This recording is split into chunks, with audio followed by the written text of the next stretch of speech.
नाज़रीन, अमीर बलाज के कत्ल वाले दिन जो है एक काला वीगो डाला मशकूक मंजर आम पे आ चुका हुआ है। ये काला डाला जो है आमिर गोली चला रहा था, उसके साथ तारिक जापानी बैठा था और हाजी नवाज गुड्डू जलियाना इस डाले में बैठा था। ये कानून नाफिज करने वाले इदारों की रिपोर्ट्स आ चुकी हुई हैं और इन सब को शामिल तफ्तीश कर लिया गया है। दोस्त ही दोस्त का कातिल निकला।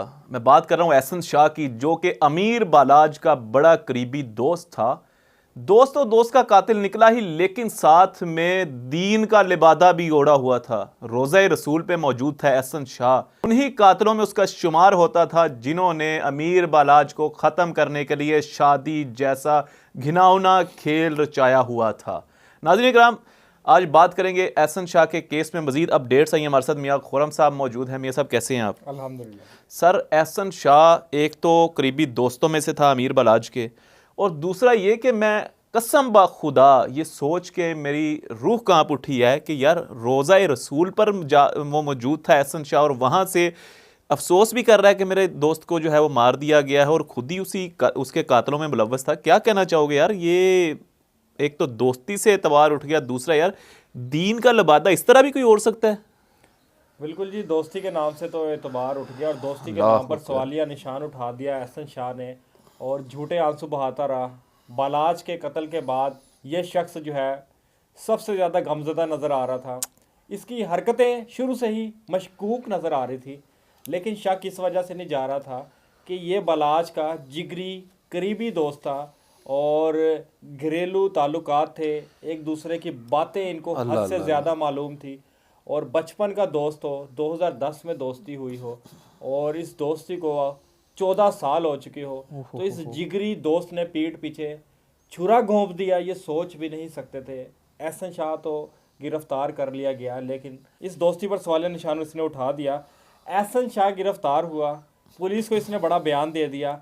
50 लाख के लिए इसने ये इतनी घटिया हरकत की, और 6 से 7 मुलाकातें इसकी तीफी बट से ये तो पता चल गया कि हो चुकी थी। और मुलाकात करवाने में करीबी दोस्त मलिक सुहेल था, जो कि एहसन शाह को लेकर जाता था, और बकौल एहसन शाह के ये गाड़ियां बदल कर जाता था। यानी कि इसने तीफी बट से मिलने के लिए एक गाड़ी में नहीं जाता था, एक गाड़ियां बदल कर जाता था। और दोस्त की आंखों में यार इसने धूल झोंक दी, और इसने दोस्त को पता लगने ना दिया। शायद अमीर बलाज को पता होगा इसकी घटिया हरकतें का, कि ये शख्स जो है ये घटिया है, और इसने अमीर बलाज को कोई वजाहतें भी दी होंगी, क्योंकि अमीर बलाज आपको पता है कि छोटा मोटा इंसान तो था नहीं। जारी बात है, दुश्मनदारी तो उसकी भी चल रही थी, अपनी उस तक भी खबरें आई होंगी, लेकिन उसने दोस्ती के नाते जो है इन पर पर्दा जरूर डाल दिया होगा या कोई वजाहत दे दी होगी। लेकिन उस रात, यानी कि कत्ल की रात, एहसन शाह बाहर होता है, तीफी बट भी बाहर भाग जाता है, और एहसन शाह सऊदी अरब में यानी रोज़ा रसूल के सामने वहाँ पर फ़ोन से लाइव कॉल में रोज़ा रसूल की ज़ियारत भी करवाता है। और फिर जब बलाज कहता है कि याद आ रही है, मैं बहुत उदास हूँ, तो वापस आ जाओ, तो ये कहता है कि मैं आ जाऊँगा, लेकिन अंदर इसके दिल में जो शैतान था एहसन शाह के, कि तुम्हारे कत्ल के बाद मैं वापस आऊँगा। और फिर उस रात जो है ये शख्स एहसन शाह 50 लाख रुपए एडवांस ले लेता है अमीर बलाज की राखी करवाने के, कि अमीर बलाज किस टाइम किस जगह पर कहाँ जाएगा, किस शादी में जाएगा, इसने बुलेट प्रूफ जैकेट पहनी होगी या नहीं पहनी होगी, इसके साथ जो गनमैन होंगे उनके पास असला कौन सा होगा या नहीं होगा, कितने गनमैन जाएंगे। क्योंकि मेरी और अमानुल्लाह की अगर दोस्ती है तो मैं अमानुल्लाह से हर चीज़ शेयर करूँगा कि अमानुल्लाह मैंने फ़लानी जगह पे इस टाइम पे इस जगह जा रहा हूँ, और फैमिली के साथ जा रहा हूँ, इस गाड़ी में जा रहा हूँ, इस रूट पे हूँ, और मेरे पास जो नंबर होगा, मेरे पर्सनली मामला आप जानते होंगे ज़्यादा बेहतर।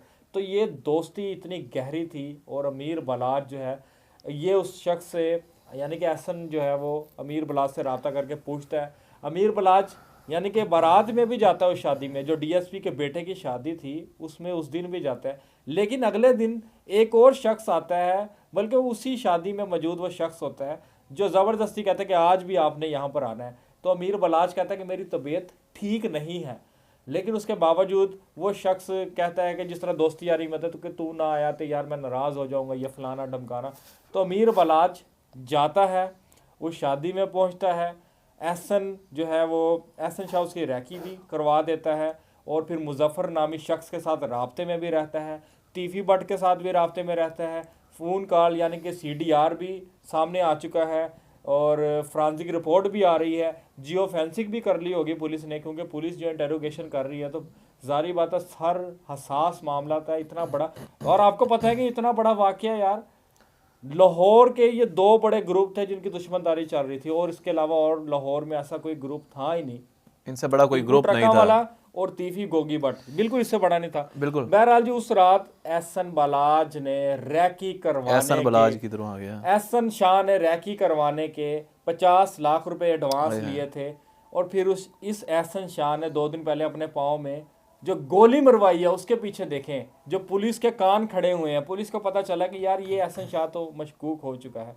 इसने जो उर्दू पॉइंट के एक सहाफ़ी है उनको इंटरव्यू दिया और उसमें कहा कि गोली जो पिस्तौलें हैं ना ये मुंह को लेकर फिर रहे थे अमीर बलाज के कत्ल के बाद, जो गनमैन थे और दोस्त बड़े जो है वो इस मामले के बाद, जो अमीर बलाज के कत्ल के बाद जो है ना वो बड़े चौकस थे। तो गोली अगर पिस्तौलें मुंह को लेकर फिरते हैं तो गोली मुंह पे लगनी चाहिए कि पाँव में लगनी चाहिए। बिल्कुल। तो ये जो एहसन शाह था इसकी बात से जो CIA है, आपको पता है पुलिस CIA पुलिस हो बड़ी चौकस होती है और उनको इस तरह के पॉइंट्स चाहिए होते हैं। तो जब बला एहसन के पाँव में गोली लगी, उसने जो झूठा ड्रामा किया, तो उसके बाद आप देखें ना मलिक सुहेल भी गिरफ्तार हुआ। नहीं सही तरह एंडिंग देना जस्ती। मलिक सुहेल भी गिरफ्तार हुआ। उसके बाद आगे देखें बदामी बाग से और अली पठान भी गिरफ्तार हो चुका है और एहसन शाह भी गिरफ्तार हो चुका है और 10 से ज़ायद पुलिस के डाले थे जब एहसन शाह को गिरफ्तार करने गए हैं। अजान हो रही है उसमें भी, उसके बाद मैं आपको बताता हूँ कि आगे मामला क्या हुआ। बिल्कुल मियाँ साहब, और यहाँ पे मुझे बताइएगा कि जो मोबाइल एहसन शाह ने इस्तेमाल किया उसकी क्या अपडेट है। सुनने में आ रहा है कि नया मोबाइल लिया था कुछ दिन पहले और उससे एक ही नंबर पे कॉल मिली, उस वाले से क्या कहना चाहेंगे? बिल्कुल जी, वो जो कातिल था मुजफ्फर शाह ने जो उसका पुराना मोबाइल है वो भी रिकवर कर लिया पुलिस ने, क्योंकि इस जो नए मोबाइल से थे ना इससे तो 1-2 कॉल गई थी तीफी भट्ट को और एहसन जो शाह उससे भी राब्ता हुआ था। लेकिन जो पुराना मुजफ्फर शाह का मोबाइल था ना उसका भी CDR पुलिस ने निकाल लिया है और उसमें जो कॉल रिकॉर्डिंग जो है ना उसमें जिसके साथ इसका मुजफ्फर शाह का राब्ता हुआ था तीफी भट्ट के साथ, तो मुजफ्फर शाह का आपको पता है कि 24 साल पुराना ताल्लुक़ था और ये मालशिया था और तीफी भट्ट का। उसके बाद जो सबसे ट्विस्ट जो कहानी में आया ना ये आया है एहसन शाह की वजह से और मेरा ख्याल है कि 3 से 4 दिनों में जो CIA कोतवाली पुलिस है इस मामले को हल कर लेगी, क्योंकि इसमें जो सहूलतकार थे वो पकड़ लिए, मेन किरदार है उनको पकड़ना अभी बाकी है। उसमें एक तीफी भट्ट साहब है और दूसरे गोगी भट्ट साहब है। बिल्कुल जी, ये तमाम तरह अपडेट्स थी, लेकिन यहाँ पे जाते जाते मैं वो बात करता जाऊँ कि दोस्त ने दोस्त का कत्ल करने के लिए रोज़ा रसूल पे जाके दीन का लिबादा ओढ़ के दीन का मजाक भी बनाया, साथ में ना सिर्फ दोस्त के कत्ल का मंसूबा बनाया। और कत्ल का मंसूबा बनाया कैसे कि जब दुश्मन के साथ मिलकर दुश्मन से मिलने जाता था तो गाड़ियां बदल के जाता था, कभी एक गाड़ी बदलता था, कभी दूसरी गाड़ी बदलता था, कभी तीसरी गाड़ी बदलता था, तो गाड़ियां बदल बदल के दोस्त के कत्ल का मंसूबा बनाता रहा और अपने ही दोस्त के जो है वो पीठ पीछे जो है वो खंजर घोंप दिया। मियाँ साहब मेरे ख्याल से अगर वो खुद अमीर बालाज से 50 लाख, क्या मैं कहता हूँ 1 करोड़ का भी कहता, तो अमीर बालाज उसे 1 करोड़ देने से इनकार ना करता। बात कर दिया अमीर बालाज तो उसका दिल भी मांगता है वो निकाल के दे। ओए होए होए होए, बिल्कुल जी बिल्कुल। नाज़रीन इकराम, आप क्या कहते हैं इस वाले से कमेंट सेक्शन में अपनी कीमती राय का इजहार कीजिएगा। अपने मेज़बान अमानुल्लाह कायम खानी को दीजिएगा इजाज़त। अल्लाह निगहबान।